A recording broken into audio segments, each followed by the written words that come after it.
another episode of Morgan's Pop Talks, breaking down the latest in reality TV and pop culture. On location this week in New York City, David's here. David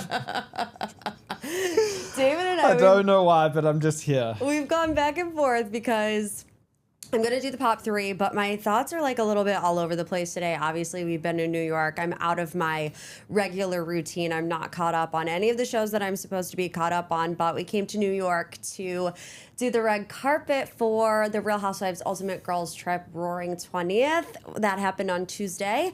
So David was my cameraman for that portion of the trip. So I just thought it would be fun to get his intel on it because my mind is so all over the place. But he was like, don't worry, Morgan, like I'll just sit here and be the producer until you get to your fourth segment. We turn the camera on. He's already nodding. He's already like, I feel like chomping at the bit to say something. I wouldn't say chomping at the bit. I just think it's been funny how I was in the event last night with you, like behind the camera. I had a brief chat with old Andy Cohen for like 13 seconds, which was pretty funny. So basically, I'm going to go through the pop three as I normally would, and then the deep dive this week will be about what happened on Tuesday, the red carpet, the event. And to be honest with you, I'm just going to ignore David in the corner until he like pops in. So, hun, just feel free to chime in whenever you want to, okay? Sounds good to me. But I can't actually be looking at you. I have to look at my camera. That's fine. I'm not here. Let's start with the rumor of this Summer House cash trip that kind of became a theory on the internet, and I have a confession to make. I've been holding in secret information about this Summer House cash trip. Now, I can't like 100% confirm or deny, but Bravo fans started putting two and two together. Lindsay Hubbard was on an airplane. She posted on her Instagram story. People were writing in blind items saying they saw Lindsay and Jesse in Heathrow International Airport. So people were like, wait, what is going on? Well, I knew something was up about 2 weeks ago because as a Cleveland girly, if I'm coming to New York, I'm going to try to two birds, one stone, get some interviews, which I do have an interview with Jason Tartick coming next week. We got to film with him this week. It was really great conversation, so stay tuned. But I reached out to some Summer House crew because you know that's my favorite show. I reached out to Kyle, I reached out to Mia, I reached out to Carl, and they all gave me the same answer of, so sorry, I'm traveling next week. And, you know, the first DM that came in, I was like, okay, yeah, you know, Mia, she's going out of town. But then Kyle messages back and says, I'm going to be out of town. Then Carl messages back and he's like, I'm going to be out of town. I'm like, are they doing the first ever Summer House cast trip? And then obviously we see Lindsay posting and we see Lindsay and Jesse at the airport. So I think everything that we have seen in the headlines about the future of Summer House is that they really want to shake things up. They don't want it to become another Vanderpump Rules where they have this big scandal moment, an increase in viewership, and then it just drop off. So, you know, I've read interviews about how they're going to have crossover episodes, but this could definitely be a way to, you know, continue to try new things. When has Summer House ever gone on a cash trip together? Never. And across the pond, you know, when you think about memorable Housewives moments, a lot of them come from these cash trips. So if it's true and the Summer House crew are going abroad together for the first time, I A, think it's going to make for amazing TV, and B, I think it is going to keep the show fresh. I also saw Sierra post that she was almost late to her flight. She's like, my flight is boarding in 6 minutes. So I think we can all but confirm there's going to be a Summer House cast trip this season. News to me that they were spotted in Heathrow. I thought it was a local trip. Does that that changes everything? give you like some PTSD from all your time in London? I mean, hearing the word Heathrow a little bit, but it gives me PTSD. Trust me, guys. That was the airport that I always flew into anytime I was going to visit David. So not to say that I like stay away from Heathrow by any means No, necessary. Heathrow's awful. It's absolutely awful. But I think it's interesting to hear that they're international. Yeah. Because that is a banger trip. Go big or go home. You can go anywhere from Heathrow. Like, it could be Barcelona, it could be Croatia, it could be Greece. Let's move on to headline number 2. We are going to talk about House of Stassi. Now, I'm not done with the show yet. I actually have the finale to watch, but I feel like I know what happens in the finale based on everything that was posted on the internet. I know they get on this big ship and they have like a come to Jesus reckoning moment with Stassi, and she starts crying and all of these things. I have a lot of complex feelings about House of Stassi. I mean, there was a lot of anticipation coming into it. I've talked about this on the pod. You know, it was 3 years ago that we first caught wind that Stassi was going to have her own spinoff show. It was supposed to be at the time. You know, when the Deadline article came out, it was just a 30-minute comedy series called Stassi Says. I did see in her interview on Chicks in the Office, she said that name was just a placeholder, but they came up with House of Stassi. But we didn't really necessarily know what we were going to get. She's been, I don't want to say out of the public eye, but she hasn't been on TV since her cancellation. And again, I know that there is a scene included in the finale. I haven't watched it yet, but they start by addressing the cancellation in episode 1. And at first, you know, I was like, I thought that was the right strategy because it was the elephant in the room. Now that I've had some time to process it, I don't think they touched on it enough. I think it was glossed over, and she wrote a whole book about it. So it's not like she's unwilling to talk about it. I feel like she probably had some safeguards up. It's a scary thing to talk about, but I do think looking back that there would have been an opportunity to go a little bit deeper into that. And again, she might have on the finale. I haven't watched it yet, but I remember in the first episode of House of Stassi, at the very end, she's talking to Katie Maloney, and she's talking about how dark Vanderpump Rules was and how she loves Vanderpump Rules and has an appreciation for it, but, you know, it rewarded bad behavior. And when she said that, I thought, okay, House of Stassi is going to be different. It's going to give us something that I think has been largely missing in the reality TV world as of late, and that is just some good old-fashioned live, laugh, love energy. You know, I thought she mentions the Kardashians a lot, and yes, the Kardashians gave us a ton of family drama. They really shared everything that was going on in their lives in the earlier seasons. I think once their celebrity rose, they started to reel back a little bit, which I totally understand. But the Kardashians were funny, and I felt like we were missing funny from House of Stassi. I feel like it was very dramatic. There were a lot of complicated dynamics, whether it was Stassi and Beau, or Georgie and Georgia, or Katie Maloney and Christina Kelly. So there's a lot of dynamics to work through. I just wanted to laugh a little bit more. And I really thought that when Stassi said, you know, I look back on Vanderpump Rules and there was just a lot of darkness, I thought that's where it was going to go, and it didn't. So I feel like that was a bit of a missed opportunity. And I feel like if they get a season 2, I think they will. Largely, a lot of people enjoyed the show.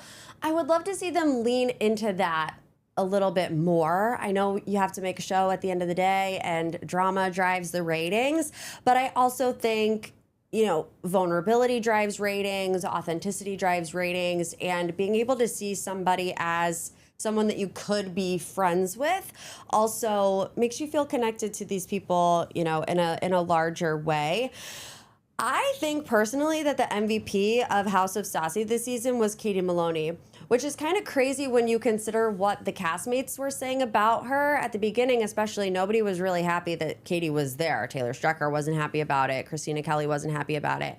But under the guise of growth, because that's the way it's presented, as, you know, Stassi has grown and she wants to show us who she is now, although there is still a lot of there's a lot of old Stassi in new Stassi. I'm not saying she hasn't grown at all, but I kept seeing that comment a lot, like, well, has she grown as much as she thought she has? I don't know. But Katie, I feel like, does handle conflicts in a totally different way. And for everybody to be so on her case at the beginning of filming about why they didn't want her to film and her coming on the show, I feel like she's the only person on the show that really, like, kept her cool for the most part. And maybe that's because she spent 3 years away, and she talked about that too, saying, like, I enjoyed not being on TV for the time, so maybe she just handles situations differently now.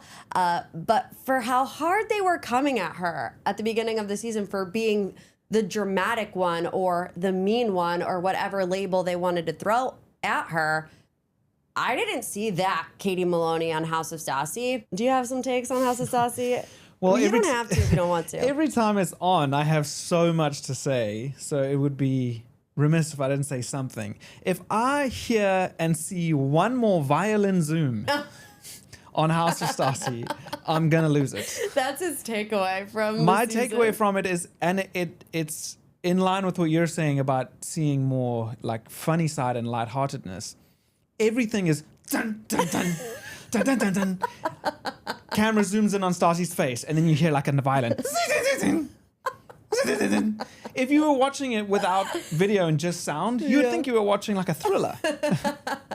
So I just think Hulu has like a different type of production style, and I actually do enjoy like the production. I think it looks great, but I just think they overdo some of the sound effects and the dramatics, and some lightheartedness would be nice. I agree. Okay. Are you ready for headline number 3, David? I am. Okay, I also have only seen the teaser of this. I don't know if you know anything about this, David. Brittany Cartwright did a People magazine exclusive about this Lori Jax Taylor situation, which, do you have any idea what I'm talking about, David? No. Oh, Educate me. Here we go. Okay. Lori Krebbs was Brittany's longtime publicist, years, and also Jax Taylor's publicist. But Lori also was a publicist to a lot of reality TV people, Bachelor Nation people. It's like, if a reality TV star at one point had a publicist, it was Lori, and that was like well known in the industry. About 2 years ago, there were some rumblings that Jax and Lori were canoodling, whatever. Brittany Cartwright Shocked. pretends to be shocked face. Is that face? Brittany at the time was like, there's no way. Lori is like family to me. She's so close. I mean, your publicist knows the deepest parts of you. You know, they manage your public image pretty much. So they have to know everything that's going on in your life at all times. So Brittany was like, no, never.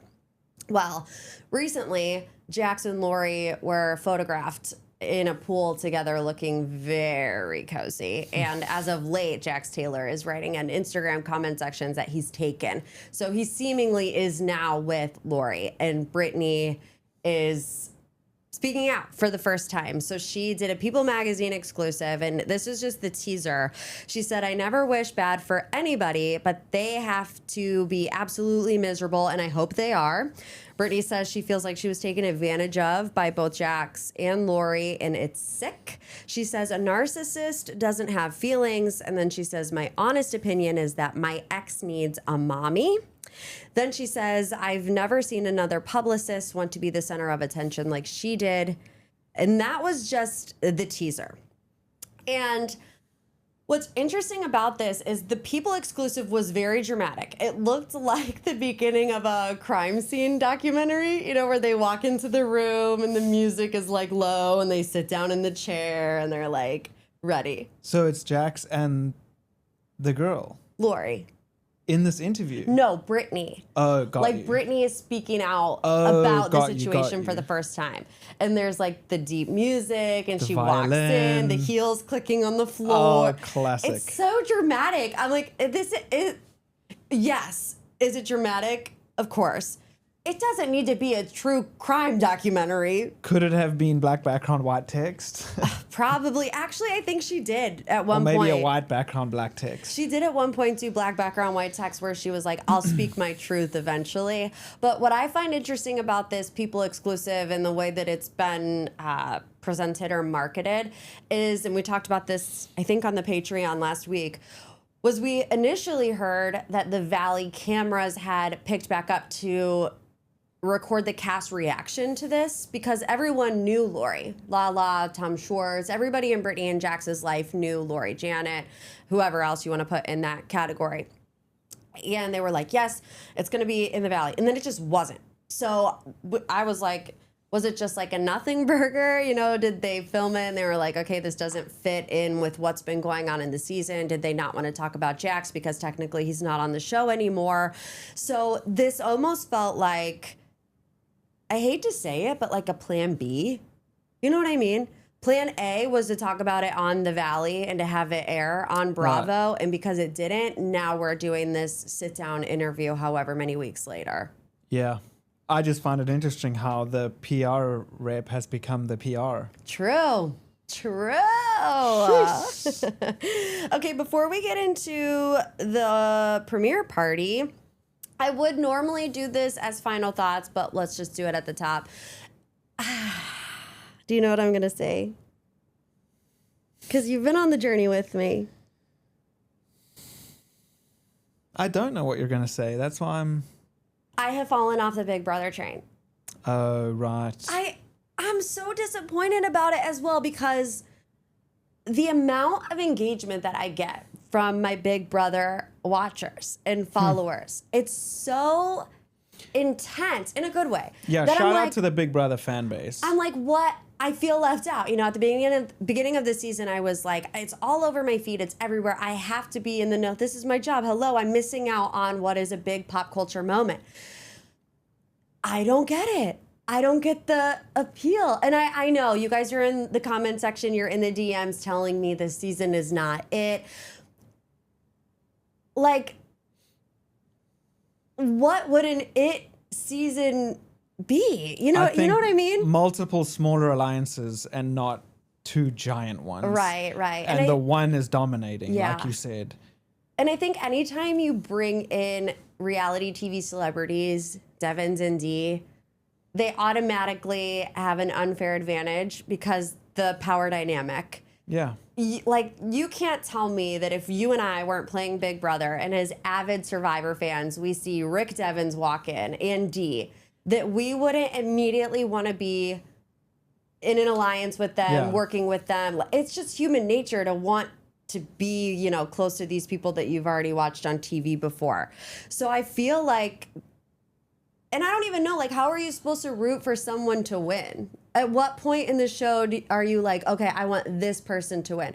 In Survivor, I feel like you know kind of who strategically could, especially once you get to the merge. Yeah. You're like, okay, that's my winner. So I'm like waiting around, waiting for this to happen, and I don't feel that connection to anybody on the cast. Is that a normal experience to have? I don't know. My fear is that we're giving up just before we get to the pot of gold. You think? Or like we get to the downhill where everything starts to come together. Yeah. I think people like Rick Devins and Dee are from Survivor. Survivor players know, act a fool, go home. True. And on Big Brother, Rick Devins and Dee are just letting people act a fool. Well, I feel like they're kind of acting a fool a little bit too. Yeah, but in a strategic way. Yeah. He's letting people just implode. And he's like, go on, you're making this easy for me. True. I'll just sit back here. True. But I do think that there may be like a turning point. That's all I have for the hot topics, pop Talk three. us off the ledge if you think we should keep going with Big Brother. True. Or just let us know, like, when is the moment. When to stop watching. Yeah. Okay, so this technically would be the deep dive. We're just going to give you a recap of what went down at the Real Housewives Ultimate Girls Trip Roaring 20th premiere party. So much fun. Where do I even begin? I mean, got the email, like 2 weeks ago. And, you know, I'm not in New York, so you have to hustle, you have to make it work. And I just told David, I got the email, I'm like, this is an event that you cannot miss. This is a monumental moment in Housewives history. You know, when you look at the cast, Luann, Portia, Giselle, Vicky, Teresa, Lisa, Kyle, it's like, those are... I mean, even the chairman of Bravo. So, like, not Andy, but the off-camera lady. Yeah. Boss lady. Yeah. So it was just one of those things that we absolutely couldn't miss. And then to have the opportunity to do the red carpet was also... It was awesome. I mean, super, super grateful to be included in that. And a little chit-chat with Andy. You? Me, you. Yeah. What was your little chit chat with Andy? He confused me with Geordie. Because, you know, our name tags are like on the bottom of the carpet so that whoever's approaching you knows who they're about to speak to. And so I was next to Geordie, but we were Jordy and I were at the end of the carpet, so we were really crammed in together, and we actually kept taking turns, like standing in the spot, so we each had enough room to talk to the talent. And so mine and Jordy's names next to each other, and David is standing behind Jordy's name tag. So Andy looks at him, he's like, "Are you Jordy?" And I know you from Threads. Yeah. And I was like, I'm pretty much not on social media. But yeah, and then you had a chat with him as well, and that was awesome. Yeah. Let me tell you, the behind the scenes of Red Carpets is chaos. It's intense, and it's also hurry up and wait. So, you know, you it's like you're on pins and needles almost. And I feel like anything in life, for me, the worst part of it, my anxiety kicks up during the waiting period. And then it's like once it starts, it's an avalanche, and you're just go, go, go, go, go. And you don't know who's coming and where they're coming from and what they will answer, what they won't answer. I thankfully didn't have any awkward question moments. I had one awkward question moment on the red carpet. I don't recall. And it was with Lisa Barlow. And I think she would have answered the question had I not been one of the last reporters, because I heard that she answered it earlier in the night. Change of strategy. And maybe a PR person told her, maybe don't go in that direction. So I asked her, what in the world is going on with your cast in the Real Housewives of Salt Lake City? Because everybody's breaking up. It's like crazy over there in Salt Lake City. And she was like, you know, I just can't pay attention to them. That's like what she said. She's like, I just am happy with my husband, and we're traveling as a family, and it's been a great summer. And so at that point I was like, oh, I've offended her. I felt bad. I was like, she didn't, you know, I asked kind of I don't know if you would call it a shady question. I don't think so. I don't think it was shady. A difficult question to answer, obviously, because she's talking about other people and other people's relationships. And so, you know, when you have that moment and you ask a question and it was a dodge, like she dodged the question, I don't blame her for it. But like on the other side of the microphone, you're like, oh, it kind of like deflates you in the moment, because you're like, did I just ruin this interview? But I asked her some other questions about the Ultimate Girls Trip, and she was like happy to answer it. Yeah. What was your favorite interview, do you think, out of everybody? Not just because of like, oh, that's my favorite person, but like, which one did you feel flowed the most naturally, or you got the best answers from? I think my favorite was Kyle Richards. I feel like people are too hard on Kyle. I feel like she has given a lot for a long time.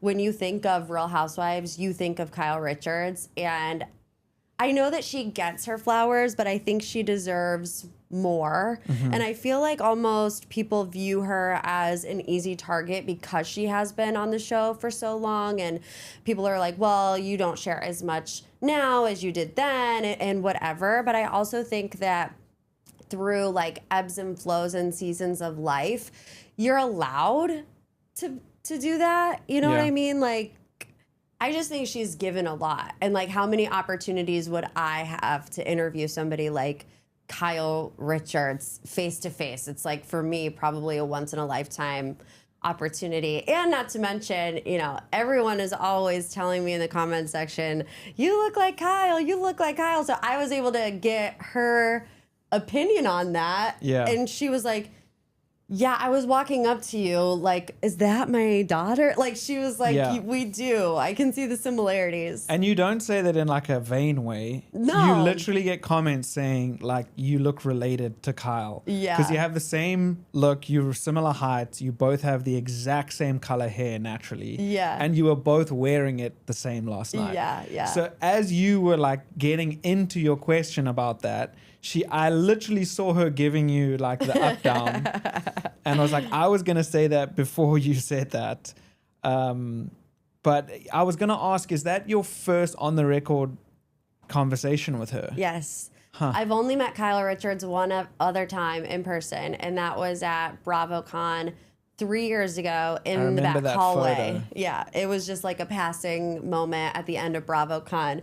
So, yeah, monumental. I would also say Vicki Gunvalson, I feel like, is another just legend of the franchise. And I feel like because she had to take some time away from the franchise, there's like a renewed sense of like energy and gratitude for where she's at now, you know, not only coming back for the 20th season of Orange County, but to be on this 20th anniversary special. I told her, you know, I know we don't always know why things happen. You know, for her, she was like, I really struggled when they let me go. I didn't understand why I was no longer on the show. I gave everything to the show. It was my life. I loved it. So it was hard for me to be let go. And I said, yes, anybody would answer those questions. But now that you've seen the fan reaction of you coming back for these monumental moments, the 20th season of Orange County, this ultimate girls trip, it's like, doesn't it make it that much more special that you were brought back for this particular moment to make it an even bigger moment? You know what I mean? Mm-hmm. I mean, remember how emotional she got at BravoCon at the Bravo Awards? Yeah. When they announced her back. So it was obvious how much it means to her then, and you can tell now the reaction has solidified that for her. Yeah. Well, was there any other surprises that you haven't shared with me yet? And maybe the surprise is the traitor story that you texted me. I went to dinner afterwards, after I left the carpet. You stayed at the party, and you texted me and you said, not a Bravo exec telling me that the rumor around the office is I'm going to be on the civilian traitors. And I'm like, run with it. I know, right? So I was talking to one of the execs that I've been in contact with over the years, like doing interviews and stuff. She came up to me, she was like, you're on the civilian traitors? And I was like, I am? Like, news to me. I didn't know. She's like, no, like, it's the talk of the town. Like, you are. And I was like, no, I'm not. Like, you have me confused with somebody else. And she was like, well, I remember thinking, like, what? Is this real? Like, whatever. And she was saying, like, there was some confusion, but the word on the street was that I was going to do it. So I saw her again later in the night with another Bravo exec. I was in between the two of them, and she was like, yeah, Morgan, isn't Morgan going to be on the traitors? And she had a big laugh. And she's like, no, there is somebody else that...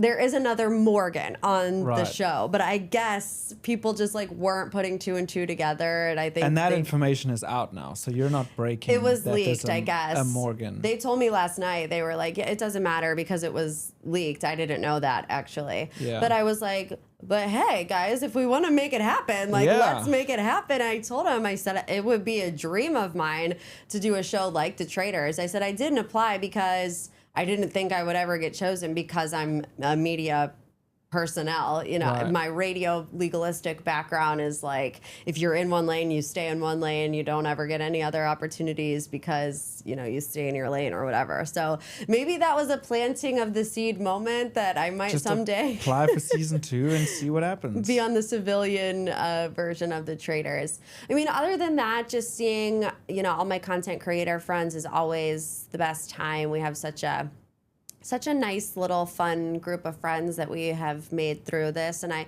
will say I got on Threads both last night and this morning, and there's a lot of talk like in the content creator world about people like being left out of moments and not feeling like seen or whatever. And like, I just want to be the first to say that I think every content creator goes through that. Like, I don't want people to look at me going to this event and feeling down about themselves because of it, because I've been that person, you know, that has seen other people get opportunities and been like, dang, am I ever going to get the opportunity to do it? I think, you know, one thing that kind of stuck with me from when I interviewed Andy, I asked him, you know, 20 years, what would you tell yourself 20 years ago? And he said, trust your gut and keep going. And I feel like as a content creator, that's what you have to do. You have to trust your gut and you have to keep going. And there are unfortunately going to be times where you're not chosen. It's just the way life goes. But there are going to be times that you are chosen, you know, and you have to look at the glass half full and be appreciative for the opportunities that you do have. And just know that we all have felt it. We all have felt it. We've all felt inadequate at times. We've all felt like am I making a difference? Am I ever going to get my big break? You know, whatever that looks like for you. And I think you just got to take your moments when they're presented to you, and when they're not, know that they're coming. Yeah, and I think you're talking to yourself as well, because there will be future opportunities that might not go as planned or as hoped for. So it's a good reminder for yourself to say now and perhaps look back on in the future. Yeah, so next time I'm crying about something, David, you just roll the clip. Roll the clip. All right, guys, thanks for tuning in to another episode of MPT. We got to catch a flight. We're going home. I want to see my dog. Yeah. I miss my dog so much. I really do. So thanks for tuning in today. Like I said, Jason Tardik will be on the podcast next week. If you have not left a review, a little 5-star boop boop, a little love you like a sis, please do so. Also, if you want bonus content, if you want MPT early and ad-free, make sure you subscribe to the Patreon, patreon.com/MorgansPopTalks. I will tease a few behind-the-scenes photos from last night's event on Patreon as well. I might add. True. The link is in the show notes below. If not, I'll see you next week. And as always, love you like a sis. Bye.